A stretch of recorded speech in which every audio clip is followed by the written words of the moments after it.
Hello, hello, hello, and welcome live from Montana's Ribbon Chop House. This is Cat Chat. Pleasure to have you all here for a nice evening of conversation about some hoops. We got a great show for you planned today. We're going to talk with a couple of players. We've got great Osabor and Caitlin Lamardo here, so they will join us today. Also, Trisha Binford is out recruiting, but we will be talking to one of the greats in program history and now one of the coaches here, Katie Bussey. So we'll talk with Coach Bussey here a little bit later. But right now, we are joined by the men's head coach, Danny Sprinkle. Coach, how we doing? How we feeling? Good. Go Cats. Great weekend for the for the Bobcats, going 2-0. And I know we gave you guys a little bit of a heart attack on Thursday night. Hopefully we don't have to do that anymore, but we'll take a win. Yeah, Win's a win. No doubt about it. But, hey, look, I don't want to say I told you so, but we did talk about it. That is not a team to mess around with. No, and, they've just lost so many close games. You feel bad for Coach Burkar and their team. But, there is something to be said about our team to play the way we played, to still find a way to win in the end. It shows some toughness, some grit, and some character. And to bounce back, back that next game, that next Saturday, and really kind of bring it. Yeah, and we had a heart-to-heart after the Thursday night game, and the guys knew what was expected on Saturday, and they came out. And, I thought we had some great intent and purpose, especially on the defensive side of the ball in that first half against Northern Colorado on Saturday. All right, in that first game against Northern Arizona, a 69-68 win against the Lumberjacks. And one of the big moments in this game was Jabril Bello becoming the all-time leading shot blocker at Montana State. Yes, very, very exciting. Tremendous. Yeah, so he's up to 152 career blocks now after the weekend. And really, his blocks in that game came in a really important spot. It was a situation where he ended up blocking Jalen Cone twice in 3 possessions. And both of those shots, if they had gone in, that would have been a double-digit lead for NAU, something they never accomplished. So it was fun to see the record broken, but those were big plays in this game. No question, huge plays. And one, obviously, Jalen Cone, he's only about 5'9", and on the first one, he went up and tried to dunk on Jabril. And I was like, I don't know what film you've been watching, but there's not many people that are dunking on Jabril. And Jabril had, obviously, he's won us a lot of games with his blocks, not only Thursday, but, just in his 4 years here, he's altered so many shots and blocked so many shots that, has helped us win a lot of games. Yeah, no doubt. And it's been fun watching the way he's done that. And that was even something he mentioned on this show last week, that that left hand is all bandaged up. Yep. He was like, it's hard for me to dribble, pass, and shoot, but I can still do a lot. And he does. He just keeps fighting through. And, obviously it's very tender. It still is.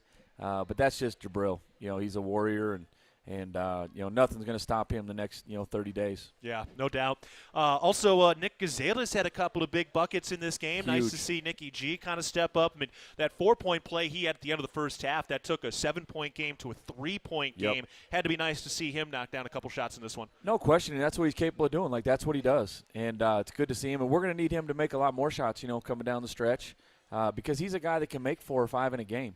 And, especially in games like that where, we were 3 for 18, and he made 2 of them, and obviously the huge one. So, we're going to need him to, keep his confidence up and continue to make those shots because it just adds another weapon for us on the offensive end. Now, NAU was playing out of their mind in a lot of ways in this game. 10 of 17 from 3. Trent McLaughlin went 5 of 7 alone for 19 points for them.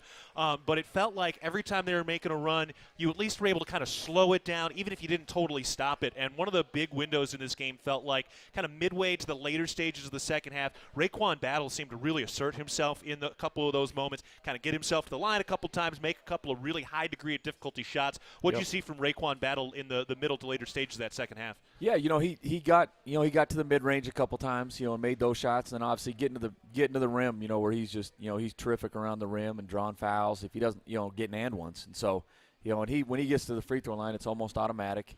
But a lot of it was keyed off Darius Brown. He got a couple steals there in the second half where and that we needed all that, and and that all that obviously led up to Great's final shot. Yeah, no doubt. I do want to talk about Darius Brown's impact a little bit here, and we'll talk about it more as we dive into the Northern Colorado game as well. But, you look at the last 4 games for Darius Brown right now, you might think, he's having a little bit of a shooting slump, right? He's at 3.5 points a game over the last 4. But he's got 4 rebounds per game in that span. He's got 6 assists per game in that span with only 5 total turnovers, and he has 10 steals. So it's 24 assists, 5 turnovers, 10 steals in 4 games. And those steals were coming in big moments, like you mentioned. Huge moments. He's leading the Big Sky in steals. Yep. And, The good thing about Jabril is, so many kids nowadays, and it's just kind of the culture. They figure if they didn't play well if they don't score, and it's not true. Right. And Darius is still kind of one of those throwback guys where he's the happiest guy in the locker room on Saturday, and he had 2 points. Right. And he had 12 assists, 0 turnovers, and so.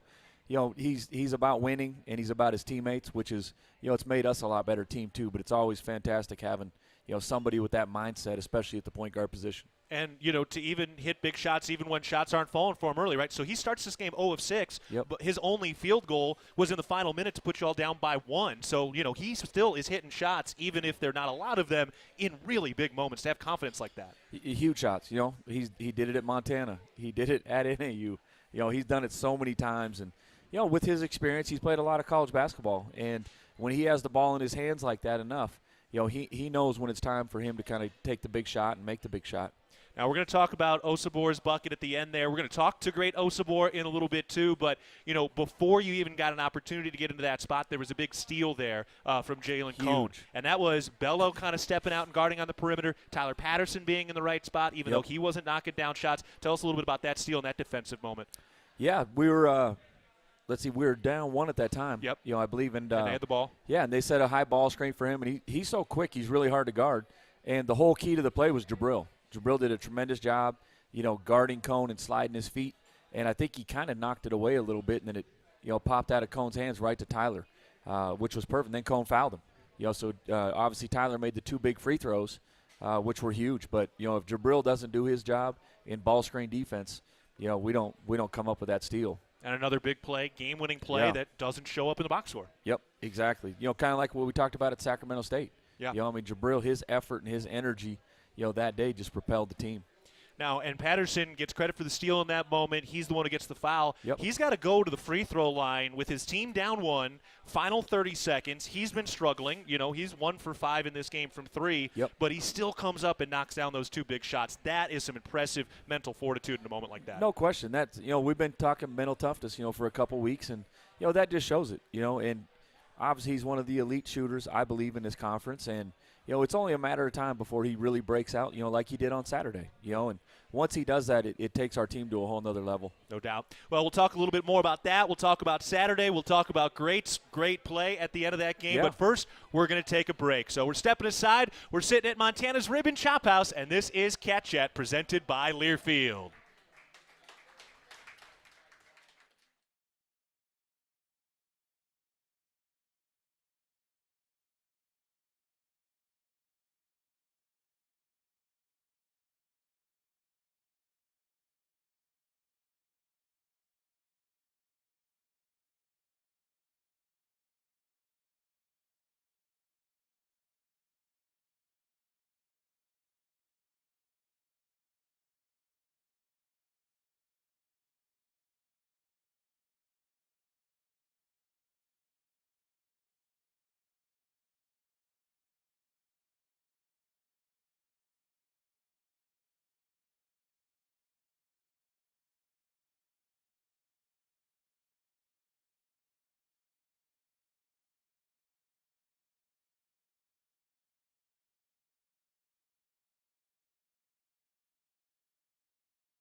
We are back at Montana's Ribbon Chop House for Cat Chat. I'm Keaton Galogly alongside head coach Danny Sprinkle, and we're talking about a 2-0 weekend for the men against Northern Arizona and Northern Colorado.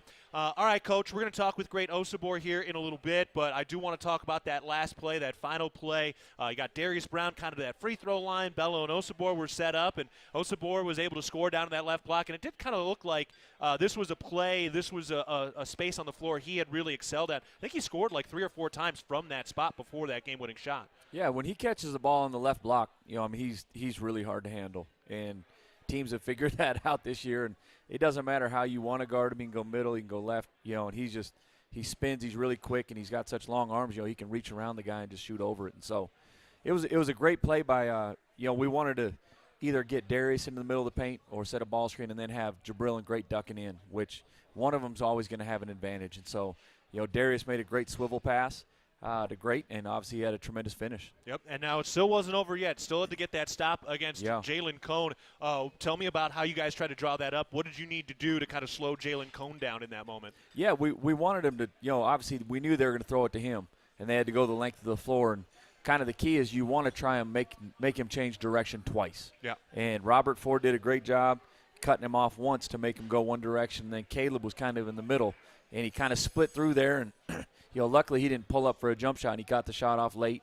Not that it went in anyways, but, you just want to make it as hard as possible, especially for a guy like him. And you have to be careful that you don't foul him. Right, yep, because it was at that point, it's still a one-point game. He goes to the line. He's pretty automatic there. Yep.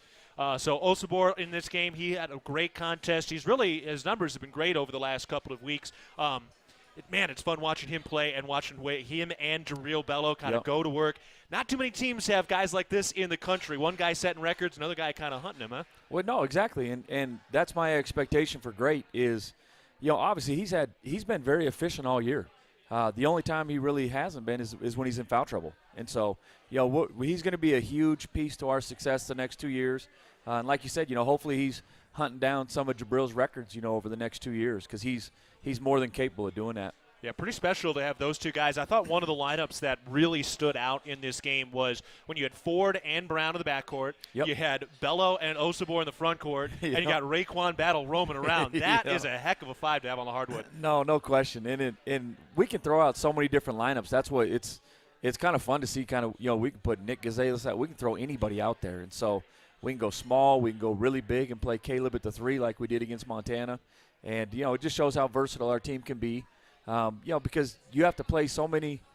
I kind of heard a quote the other day, like in league play, it's kind of like going to the dance. Yeah. Like they're not just going to play a country song. They're going to play an R&B song. They're going to play it. And you have to be able to know how to dance all the different ways. And so, because everybody has different styles. And so, and that's one thing with our team. I just feel like we can match up and we can dance any kind of way you want to. Yeah, whatever they put on, we're ready to rock. Whatever they put on, we can go.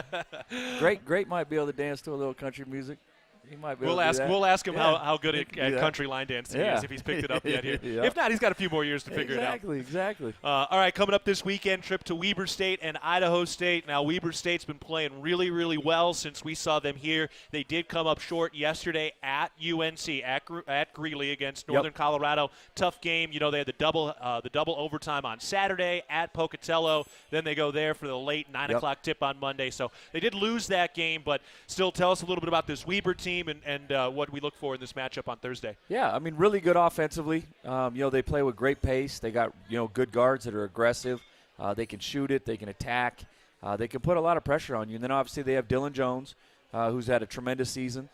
He's leading the nation in defensive rebounds, and he's averaging 13 total rebounds per game. And so he's a really hard guard because he's kind of a 6'6", 230-pound point guard. Yeah. And he's very quick, and he's shooting the ball a little better this year. And so he puts a lot of pressure on you, and when you have guards and they're big, protects the rim, and so they're a really good team, and we're going to get their best shot on Thursday night. Yeah, they've been on the road for their last 4 games, and they're going to be excited to be at home. Yeah. They're going to have a lot of energy when we get down to Ogden on Thursday. All right, Coach, appreciate the time. Thank you for the insight, and looking forward to another great week of games. You bet. Go Cats. All right, we're going to take a break, but on the other side, we're talking with Great Osobor after this timeout. We're at Montana's Ribbon Chop House, and this is Cat Chat presented by Learfield.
We are back at Montana's Ribbon Chop House for Cat Chat. I'm Keaton Galogly, and we are joined now by Great Osabor. Great, how we doing? How we feeling? Doing good, man. Feeling good. Yeah, you filled up. What'd you get for dinner here? I got the ribeye steak. Jabril was like, "Yeah, you need to get that." So I was like, I tend to listen to him when it comes to food. Yeah, He knows so what he's talking about. yeah, Jabril definitely knows. I mean, hey, look, you guys got to put some calories in. Oh, for sure. Yeah. We burn a lot of calories in practice, playing. So like, gotta listen to him. Yeah, for sure. All right, well, let's get into some things. Tell us a little bit about that final play. Big time moment, big time player, big time play against NAU. What was it like from your perspective? So they scored, right? Yep. And then I really didn't know what the play was until we got past half court. I seen turn two. So I seen a ball screen for Darius, and I was like, okay, I should be at the 3-point line right now, but I was like, let me go to my hot spot. So I got to the low block. I get to the left post. I catch the ball, and I'm like, cool, there's two guys right here. I could pass it out, but it's like, not enough time. Just go to work and do what I do. And I was like, it worked out well. Yeah. And I mean, that was a play you've scored on, or that spot you've scored there before, right? Yeah, I like anywhere down there, I'm really comfortable with the ball, my left hand, my right hand. So it's like, not much worries. Right. Well, and then after that, too, still weren't done. Still had to make sure you played the defense, too. Yeah. How are you feeling as Jalen Cone had that head of steam coming your way? Hey, he's a really good player. Like, Yeah? he came down full speed. I was like, okay, I'm not fouling him. This was going through my head. I'm not going to foul him. So I was like, I'm going to chest up, make him make a tough shot over me. I was like, God gave me a 7'3" wingspan for a reason. I was like, he's going to have to score over me. Yeah, that's a good way to use that 7'3" wingspan for Yes, sure. sir. When did you get to that 7'3" wingspan? Now, you started as a guard, is that right, when you kind of first started playing? Nah, I'm telling you, man, I'm a point guard at heart, really, but I just gotta go with what the coaches tell me. Nah, when I was growing up, I played a lot of guard, a lot of point guard, a lot of combo guard, so I'm really comfortable with the ball in my hands. So I feel like that helped me, like my feel for the game, I feel is really good. So it just makes it easy for me. I see things in a different way. So I was like, doesn't make it difficult, Right. Does that give you some confidence, too, when you're guarding out on the perimeter? Yeah, I feel really comfortable guarding inside or out. Like, I guarded a little bit of Dalton Knecht. I guarded Dylan Jones this year, and I feel like I guarded Josh Bannon too. I feel like those are all really, really good players, and like I didn't really feel like a disadvantage at all, so I was cool. Yeah, those are all big, kind of like long, rangy wings that, not a lot of guys can cover. Yes, sir. Yeah, you can see their numbers. People have a hard time guarding some of them.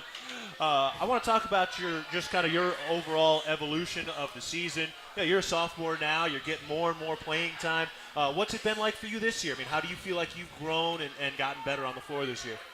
Obviously, I thought I had like a good year last year, but Coach Springs always talked about me like, you need to get better, you need to keep improving every day. So I was like, and they want me to do that. Like, they really believe in me as a player, and I just want to reward that belief. I work really hard, and I feel like if I have the opportunity to show what I do, like when I'm on the floor, I produce, and they really believe in me. So now it's just a matter of me like staying out of foul trouble so I can stay on the court, because I feel like when I'm on the court, good things happen. Yeah, no doubt. A lot of good things have happened so far. There's 10 Big Sky wins. Yes, sir. What are you learning in terms of how you stay out of foul trouble? What are some of the conversations you're having? Like, how are you improving that? I feel like for me, it's like doing my work early. Yeah. Like if I like make sure that my guard can't get in front of me, like when posting up or whatever, and I make sure I'm top down, make sure they can make an easy pass, make sure I can get the ball out the post before I'm there, then it makes it easy for me not to foul, and then I can help the team by staying on the floor. Yeah. What's it like playing with Bello? Both of you guys getting on the floor together at the same time. I mean, that's pretty special. There's not a lot of places in the country you'd be able to play like that in the front court. Nah, it's really special. Like I'm really happy that the coaching staff trust me.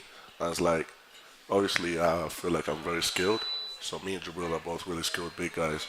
So we don't really lose much. And because I can guard in the perimeter, it doesn't make that much of a difference what lineup we've got. And then I feel like that's a mismatch, Yeah. Like I can guard in the perimeter, but I don't really think that they can guard me on the block. So it works out well. Yeah, no doubt. Look, this is Bello's final year, his kind of swan song here. It's been a lot of fun, but you're going to be the guy next year. We're going to enjoy this last month of the regular season. He's got a lot more highlights coming up over the rest of the year, but is it in the back of your mind knowing that you're going to be the guy stepping into the Bello-sized hole next year? I mean, obviously, like you don't really try and think ahead too much. Like I'm still in the present right now. I'm trying to enjoy every moment. Like I was talking to X, I was talking to Darius. They're like, make sure you enjoy every day of being in college, man, because it goes by quick. So I was like, I'm not thinking of that. I'm not thinking about that too much right now. I'm just like staying in the moment, but I know that he's not gonna be here forever. So I need to learn as much as I can from Jabril, because Right. that's a great player. Right. What are some of the things you've learned from him? What are some of your guys' conversations like? Like I feel like just in this past year, my post game has really improved. Like he's always working in the post, and you may not see that. You may only see when like he catches the ball and he makes a move. But even when Jabril doesn't have the ball, like he's working, bro. It's really hard to guard Jabril. So and you can see like oppositions have a tough time guarding him. And that was me in practice, but I'll ask him, bro, how do I do this? And then he'll give me the answers for it. And like, it works out well. Yeah, kind of nice to have somebody be able to give you the answers to the test. That's okay on the court, not in the classroom. In the classroom. Well, I want to ask a little bit too. You're from England, grew up in Spain, right? Yes, sir. Okay. There's a lot of English players, a lot of foreign players around this Big Sky. Was that something that kind of played into your factor of getting here? Like, how much did you know there were a lot of guys from England who had come to the Big Sky and played around in this conference? So obviously, Coach Has came to watch me at my academy in the UK. It's called Maestro. So I was like, okay, they've got Jabril, they had Zeno, and it was like my parents really felt comfortable sending me here, especially with Coach Sprink and all that. So it was like, it's all about comfort, going where you wanted. It's not all about, it's about fair at the end of the day. It's going where you wanted and where you feel like you have a good relationship with the coach and stuff. So I was like, if I come here, work really hard, I can make something good happen. Yeah. And now you didn't get a chance to visit here, did you, right? No. Yeah, because that was all kind of during the COVID era. That was the COVID era. Yeah, so was that, were you kind of nervous showing up here, having never actually showed up on campus before? Not really, Yeah. because obviously I moved to my academy. I was in a boarding school for my last 2 years of high school, Okay. so I was away from home. But it was like at the end of the day, I'm just playing basketball, something I've done my whole life. So it wasn't that much of a difference. Yeah, were you ready for the cold in the winter? Nah. And it was a shock because I got here and in the summer it was really warm, so I was like, okay, this is kind of nice. Yeah. And then it got cold, and I was like, oh, this is it. Yep. There it is. There it is. Yeah, got to get the big coat, got to get the warm socks, got to Thanks. settle in. Yeah, it's been fun, man. It's been fun watching the way that all kind of played out, watching the way you've kind of grown throughout the year, watching the way you and Bello have been able to play together. And that, again, like I've said, it's special to see two big men in that type of moment. Going back even further, though, you said you were a point guard first. You're a point guard at heart who had a big growth spurt. When was the first time you dunked? Do you remember the moment? Yeah, I was 13. Yeah. I was like about 6'2". The thing, I didn't really have that much bounce, but I've always had long arms. Yeah. So it was like it just a one-handed rim graze. I went up, dunked it. It was right before practice. Lot of adrenaline. I was really excited. Yeah, that probably made practice a little bit easier. Yeah. Was it something where you were like trying over and over again? Like you were like, this wasn't just, I'm just going to throw it down one time. No. Nah, I wasn't really that bouncy when I was younger, so I was like, okay, I'm just gonna keep trying, just keep trying. Yeah. And I was always like getting stuck. I'd hit the back rim, I'd just get right in the front. But I was like, okay, I'm gonna keep going until I get it. And then I got it that one time, and then it was wraps. Yeah, now you're good to go. And I'm good to go. Yeah, is it hard sometimes where like you're in a moment, in a big point in a game where you kind of like, you want to throw that thing down, but maybe that's not the best moment to do that? Nah. No, it's always the It's right time always- to throw it I down? feel like if I have the chance to dunk the ball, it's always the right time to dunk the ball. Yeah, yeah. Are there any times where you go up thinking you're going to dunk, but then the defense is there and you got to kind of adjust midair? Yeah, for sure. Like, a player at Portland State comes to my mind, that spun baseline, and I was going to go dunk it, and then I see Cameron Pocket jumped out the side, and he would have swiped it away from me, and I couldn't make it that dunk, so I had to adjust midair and lay the ball in. That's kind of one of those power and finesse. Yes, sir, power and finesse. Nah, I love that. I love that. All right, man. Well, here we go. We're getting into the final stretch of the regular season in February. Where do you feel like the team is right now? Like, obviously it took a little while to get everything together. Just so many new pieces. Obviously great players, but no matter anytime you've got that many guys, it's going to take a second to kind of come together. Where do you guys feel like you are now kind of heading into this final stretch run? Nah, I feel like we're really gelling right now. Like, our team is really together. Like, Coach was talking to us about togetherness at the beginning of the year. And, like, you could feel it. Obviously, we lost a lot of players, got new players. But, like, right now, everyone's together. Like, we have a really strong bond. Like, we just vibe. So, I like where we are about this time of the year, Yeah, Yes, man, sir. I'm excited, man. This is going to be a fun final stretch. Oh, for sure. Awesome. All right, great Osabor joining us today. Really appreciate the time, great. I appreciate being here. Thank you. All right, great Osabor. Go Cats. Go Cats. We're taking a break. When we get back, we'll be talking some women's hoops after this timeout. We're at Montana's Ribbon Chop House, and this is Cat Chat presented by Learfield.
We are back live at Montana's Ribbon Chop House for Cat Chat. Want to remind you that at Montana's Ribbon Chop House, our staff is dedicated to creating extraordinary experiences that raise the bar in each of our communities. Enjoy premium steaks, fresh seafood, award-winning baby back ribs. We look forward to sharing a little Rocky Mountain hospitality with you. Well, usually we talk with head coach Tricia Binford, but she is out bringing in the next generation of Bobcats. So today we get the pleasure of talking with assistant coach Katie Bussey. Coach Bussey, how we doing? Great. Great to be here. Yes. Is it still weird to hear the coach Bussey on it? No. No, you're totally in it. Definitely transitioned, yeah. Yeah. So you're totally. That's all back in the past now. Yeah, You're only like 2 years removed from playing. I know. Yeah. I still get my fix, I have to get thrown into practice quite often, actually. So, Okay. I just never put a jersey on anymore. Yeah, But yeah. But Yeah. it's still good to let the girls know and let the players know that, you still got it. Sometimes. Yeah. All right, so Katie Bussey, former Big Sky Freshman of the Year, 1,700 career points here as a player and a long pro career, too. Yeah. Tell us a little bit about the last 9 years. I mean, that is a long pro career. Not too many basketball players get the opportunity to do something like that. Yeah. I was fortunate to be healthy, and then I just absolutely love the game. So I wanted to take it as far as I could, and just got great opportunities to be able to travel the world as well. Got to see a lot of really cool places. And I feel like I just reached, the pinnacle of what I could as a player, and that's all you want. I was, like I said, lucky enough that I was never injured. So I was able to really push my career forward for that long. And as long as you love it and you can dedicate yourself to it, I think, that's the most important thing. And again, those experiences aside of basketball were really valuable and just something that, I can look back now and in my 30s say, wow, I've really done a lot. Yeah. What was one of the favorite places you traveled to? One of the different sites you've seen? Like, give us some of the highlights. Yeah, my favorite place to play was in Sweden. I was way in the north, so in the winter we had 4 hours of daylight. The summer was never dark. Yeah. So I just played in a community that was really supported, and we averaged like 2,500 people per game. There were students there, and it was just a great place to feel like, wow, my family's not here, my friends aren't here, but it still means something to a lot of people here. You kind of turn into celebrities in the town, and we got paid well, like all those kind of things. You really felt like a professional, and the facility we played in was brand new, all those kind of things. So we got to compete for like a national championship in Sweden, and we won 4 years in a row, which is really cool. So aside from that, just traveling in general, the south of France, Saint-Tropez, that kind of area was really beautiful. So just took advantage of being able to see those kind of places too. What do you get for a championship? Like, do you get like rings like we get here? Like, I don't know, what's their traditions there when you win a championship? Yeah, they just gave us medals. That works. Yeah, the first year we were sponsored by a mining company, and they gave us like these golden hard hats. Ooh, yeah, nice. so that was kind of special. I still have one of those, but yeah. And then sit next to your Freshman of the Year trophy now. Yeah, it's actually in my house somewhere. I don't know where it is actually, but no, it's cool. It's special. I got all my uniforms and stuff, my jerseys that I got over there, and just great memories. Yeah. I'm curious, like, you think about how much you grow over the course of a 4-year playing career in college. Yeah. But you had more than double that as a pro. For sure. What was it like in terms of how you learned the game and how you saw the game as you got toward the later stages of that versus, you probably felt like you knew a lot coming out of college, but you probably knew way more at the end of the pro For career. sure, yeah. Well, I think just in general, the European game is a bit different. You have a shorter shot clock, so you have less time to really find a great shot. So when you're, learning that game, you really have to learn, like, patterns instead of, like, play calls. And a lot of the game is transition oriented, so you really have to, if I'm the point guard, bring the ball up, I'm locating where's my big, where are my shooters, trying to just really find advantage in a small time frame. Yeah. So I think that was a big part of it. It's a lot of pick and roll action too. So for me, a lot of experience getting in that situation. In practices, we never did drills. We just played. Oh, so you interesting. just really get your feel of, like, just decision making. If they help here, that's the open pass. If they don't, I'm a shooter. I can take that shot. So I think, just the experience alone, you get so much better because you see those situations over and over again. But yeah, it's less structured. It's more free flowing a little bit. So you just have to be really sharp in decision making. There were different situations that I was put in. I was point guard sometimes, so that was the role I had to fill. I was coming off the ball a lot, so as a shooter, I'm just attracting defense. So those were my roles. But yeah, I think you really just really grow your IQ, and that was the biggest difference for me in college and now. Have you brought some of those practice philosophies from overseas here now as a coach? To a point, yeah. I think my responsibility within practices and stuff is more player development. So I do more like small group practices and, or individual sessions. And then sometimes I can do like a team-oriented practice where we're just really fine-tuning offensive things that we need to improve. But, I think I don't know, the girls can probably answer that question a little bit better. But I do try to bring as much as I can from what I learned over there. And a lot of what I want to teach them is the decision-making piece. They've come here with a lot of skill. Right. So I don't necessarily have to continue to improve that. That's something that they also have to do on their own at times. But when we have the chance to work together, I'm really trying to teach as much as I can about decision making. Yeah. Well, we'll definitely ask Caitlin Lamardo about that in a little bit, so you can think about your questions. There you So go. there's your little cheat. All right. Well, let's talk about this weekend a little bit. It was quite the highs and the lows. Let's Yeah. start with this NAU game. Obviously, they're a very good team, Yeah. but it was a 79-50 loss. But really, I mean, those first few minutes, that first quarter, most of that first quarter, it didn't. I mean, it was pretty close. It was Yeah. that last 3-minute stretch in that first quarter that For things sure. kind of got away. So, as you guys went back, had a chance to look at the tape, what did you feel like kind of contributed to that game getting away a little bit? Yeah, I mean, give them a ton of credit. They really stuck to their game plan. They play a high-paced game. They use that elevation to their advantage because obviously you can train in that elevation and then take that game wherever you need to go. But I think the biggest glaring piece of that was our transition defense. We've talked a lot about addressing what that looks like for us and just adjusting a little bit how we're going to control that against teams who do really look to transition hard. We've got to make sure that our guards are a little bit more aware of getting back. And then, because we want them to be aggressive to try to crash the board sometimes, but there's certain situations you just can't. So I think that was one of the biggest things. And then offensively, just having composure in those situations. I think it shows some other teams, because it is on film, that they're might be able to throw on a random trap here and there. So we just want to make sure everybody's aware that situation is occurring. And we want our point guards to be really aggressive in that situation, not be passive, use their speed to try to break it.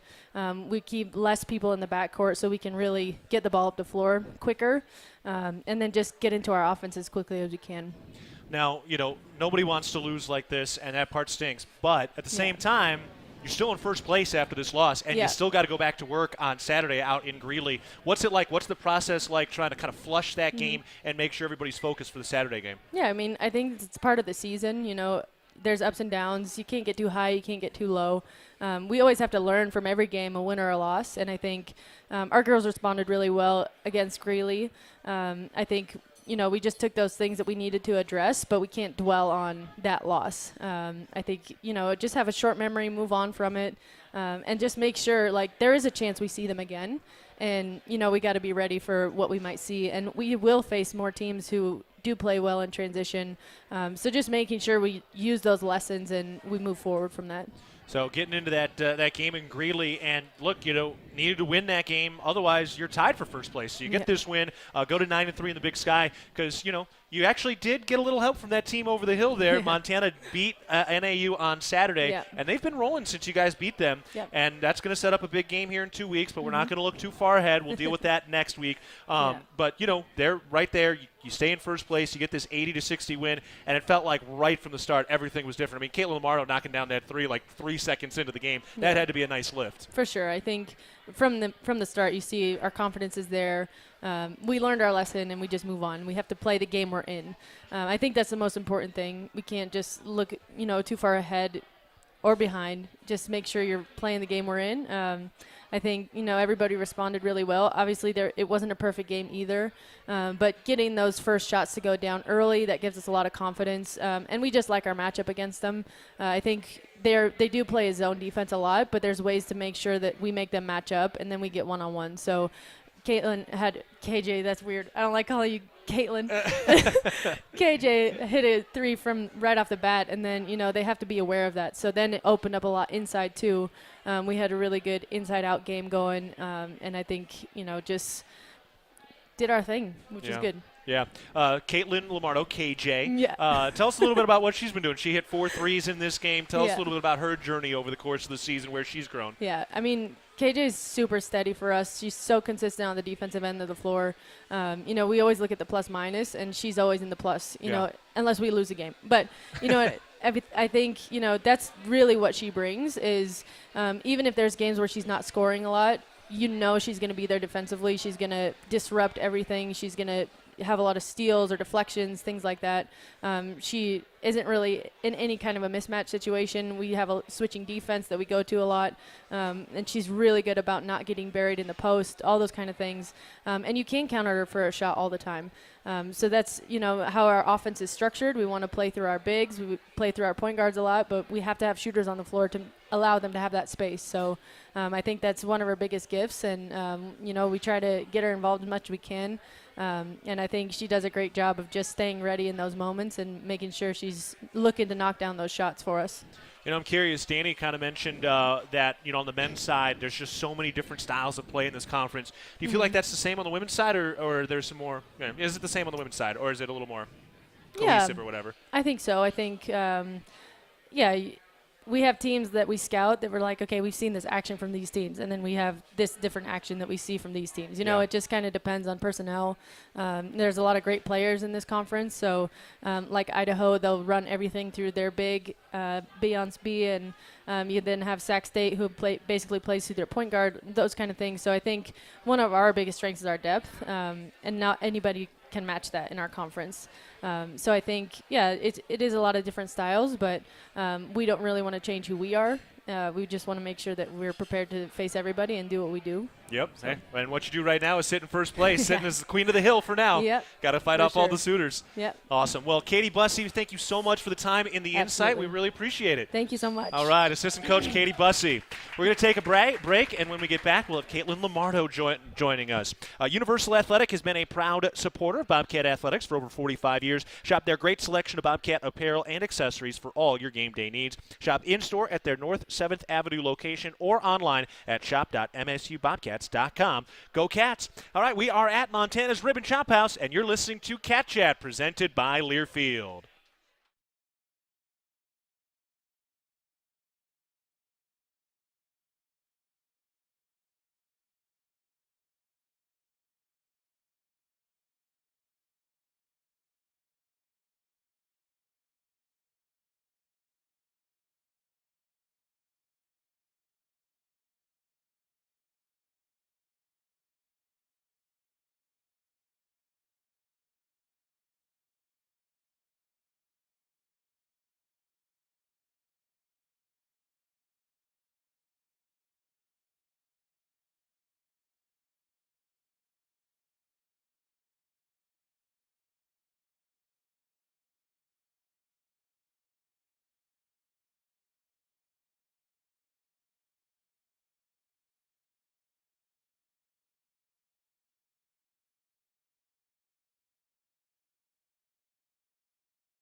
We are back at Montana's Ribbon Chop House for Cat Chat. Montana's Ribbon Chop House has been serving Rocky Mountain communities for over 20 years. Our ability to grow has come through our commitment to Rocky Mountain hospitality, a concept which incorporates a casual attitude with our commitment to loyalty, safety, service, and quality food. We hope you'll be our guest at one of our Montana locations soon.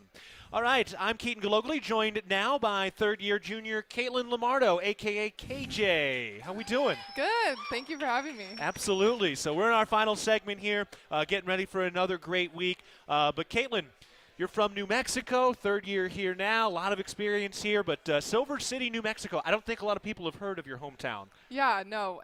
Silver City is a very small town in southern New Mexico. Not a lot of people.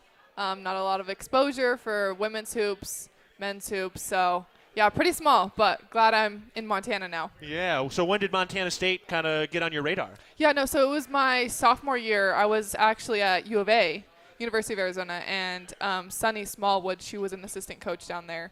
And so she was looking at me, and then she came up here and took the associate head coaching job, and then kind of just brought me along with her. So, Yeah. yep. What kind of coach is Sunny Smallwood? We've had her on this show. She's been here with us. What kind of coach is she? Yeah, she's very intense, and she likes her defense, so it's a lot to live up to for sure. Yeah. Well, tell us a little bit about your defense. That was something that Coach Bussey had mentioned, and, it's kind of a big part of your game. Where do you excel on the defensive side of the ball? Yeah, no, I think defense is all about heart and effort, and that's something I know I can control. And so every single time I step on the court, that's where I want to make an impact, whether it's tipping the ball or blocking a shot or just getting in the passing lane. That's something I know I can make an impact in, and that's how I stay on the court. So that's what I try and do. Yeah, and look, offense is always going to be a little bit up and down. Nobody's going to knock down four Right. threes every game. But, I mean, is it sometimes hard to separate those two? Yeah, it's definitely hard to stay in the game mentally sometimes when you're not getting a lot of shots. But I think that's where you have to grow as a player and mature and just realize that you have to be there for your team and you have to be in the moment. And so if that's what your team needs at the moment is just for you to shoot, then that's what you do. If you just need to play defense, that's what you need to do. So it's really just trying to find a balance of what the team needs and then just executing it. Well, it was what the team definitely needed was a good start in Greeley, and you were definitely a part of that. Knocking down that first shot, obviously 3 points is going to win you a game. But did that kind of help ease things a little bit coming off that NAU game? Yes, for sure. I just know that we had to be shot ready, and UNC is kind of crazy. Sometimes they can come out and throw the first punch, but I knew that we as a team, we wanted to come back and just bounce back from NAU and just kind of lay our foot down and kind of just prove to them and just prove to ourselves that we're worth it and we're worth being here. So I think that's what we did. Yeah, certainly did, with an 80-60 win in that ball game, a 20-point win, sitting in first place at 9-3 in the Big Sky. Now, you're a player who has started for years, right? You have 79 starts in your career. You've been starting since your freshman year. Take us back to that freshman year. How fast was the game? Did it feel so big to be in there as a starter, as a freshman? Yeah, well, freshman year was weird just with COVID and Right. everything, but it was definitely a step up from high school and then obviously with AAU and stuff. So it was definitely a bigger challenge, but I knew that obviously I wanted to make an impact and I knew that I could do it on the defensive end. So I just came into practice every day as an underdog and just working my butt off. And so I just really tried to prove to everyone that I belonged there. And so I think that's just kind of the mentality that I've had just ever since my first day of practice to now until the future is just give it all you got, and I think that's really paid off. Do you still feel like, you're proving something, or is it more like I've got the confidence now to continue to just be myself? I think it's a little bit of both. Just with new players coming into the program, it's just proving to them and letting them know, hey, she belongs here. She's worked her butt off. She continues to work her butt off. And so it's just, really just trying to just let my teammates know, hey, I'm here, but I do have the confidence and I do have the mentality. I do want to win. I do want to be on the floor, so I'm going to do whatever it takes to make that happen. Yeah, hey, that's part of the culture. If you can prove that to the younger and underclassmen, Yep. That's how they're going to carry it forward even when you're gone. For sure, yeah. It definitely helps just because our freshmen have learned so much already, and so it's nice to see them excelling and growing in their roles as well. So especially with Mara and Dylan and Maddie. Yeah, that's got to be a lot of fun to watch them kind of grow and be able to impart some of that wisdom Yes, to for them. sure. They're a blast to be around. So it's really a joy playing with them. Yeah, no doubt. All right, so we did give you the warning that we were going to ask you a little bit about Coach Bussey and what Yeah. she's kind of brought over. So what's it been like? Obviously, she's only 2 years into her coaching career, had a great playing career, but seems like she's fully into the coaching shoes now. What's it like working with Coach Bussey? Yeah, Coach Bussey is a blast. She is really just teaching me so many things, and most of it is just confidence and timing. Interesting. It's really all about timing and just like knowing when to go hard and when to slow down. And so that's one thing that I've learned specifically from her is on the offensive end, like knowing, okay, this is when I'm going to go out an all-out sprint, and this is when I'm using hezzy, like whatever it is. I've learned a lot of tools from her. And so it's nice to be able to use those tools in a game. So it's not just a full sprint. It's, I'm slow cutting and then I'm coming off the curl hard or whatever it is. It's really all about timing and just confidence and knowing that she's like, be ready, you got the next shot. And so it's really just been very positive with her. And so I really have taken that into account, is just being confident, just like she has always told me. Yeah, that's interesting, too, where, you want to play hard and you want to play 100%, but Right. that doesn't always mean sprinting at Right. 100%. Right. Was that hard to kind of like slow down in some of those moments? Yes, because I'm such a player, like I said, on the defensive end that wants to work hard and always go the hardest. But it's like, if you take a step back, like offense isn't always about going hard. It's about making the right reads. And so I feel like she really helps me take a step back and is just like, okay, this is when you need to go here, or this is, you need to create space, so you need to be slower. It just stuff like that. And so just really fine-tuning those tools that she has given me, I think it's really just been helpful for my basketball career and my success. Yeah. My success. So. Yeah, no doubt. All right, well, Yeah. here we are getting toward the end of your junior year. We got a lot of Yeah. basketball left, but Yeah. we're kind of on the downslope now. Tell us a little bit about what you're doing in the classroom. What are you studying? What are Yeah. some of your goals off the floor? Yeah, so I'm minoring in coaching, majoring in community health.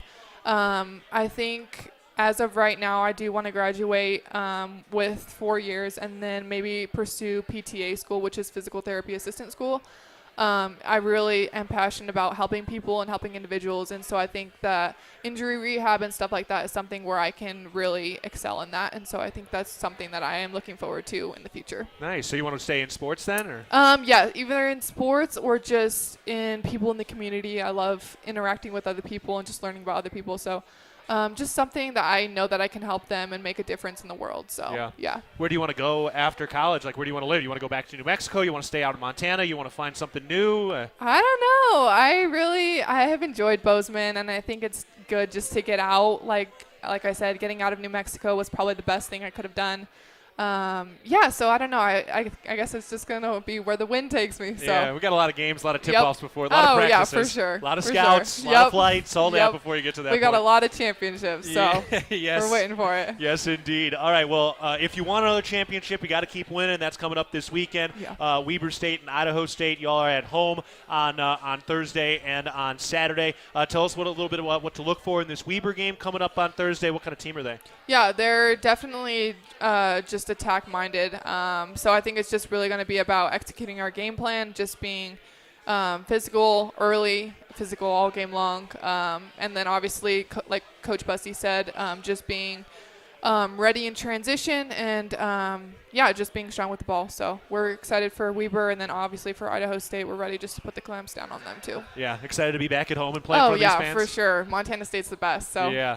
Montana State fans, everything. Yeah, and it really felt like, that Sac State game 2 weeks ago now, but that just felt like it was one of those games where the crowd truly had an impact. yeah. What was it like on the floor hearing them in that moment at the end of the Sac game? Yeah, definitely. I think we feed off of the energy from the fans, from the crowd, from the kids. It's really something that is a momentum changer. So I'm really thankful for Bozeman and just for the community, because it really does make the game funner and it's just better in general. And so I think that really played an impact in our ability to be able to pull out that win. Yeah, no doubt. Well, once again, another proof point that it does matter when you show up, and be back in action again on Thursday and on Saturday against Weber State and Idaho State. Caitlin Lamaro, KJ, thank you so much for the time today. Thank you for having me. All right.